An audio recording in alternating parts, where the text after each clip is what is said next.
முதல்ல என் முன்னாடி வந்து இப்படி கேக்குறதே தப்பு. உன்னை அங்க கொண்டு போய் விட்டவனே நான் தான். யாரு என்னன்னு தெரியாம பேசக்கூடாது.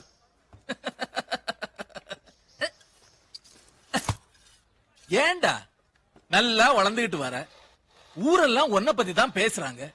எதுக்கு இதெல்லாம்? வேணும்னா 2 நாள் எங்கேயாவது கூட்டிட்டு போ, சந்தோஷமா இரு. அத விட்டுட்டு பாவம் புண்ணியன்னு காலங்காத்தால வந்து தாபாஷ் பண்றான். இல்லண்ணா, பாவம், விட்டுரு. என்ன மிரட்டுறியா? நீ பேசல, அந்த பொண்ணு பேசுது. படுத்த சுகம், கண்ணு தெரியல. என்ன சொன்னா? நீ பெரிய ஆளு, உனக்கெல்லாம் பயந்துருவாங்கண்ணா. குழந்தை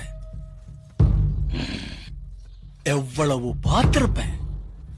தெரிஞ்ச பையங்கிறாலதான் பொறுமையா பேசிட்டு இருக்கேன். போ.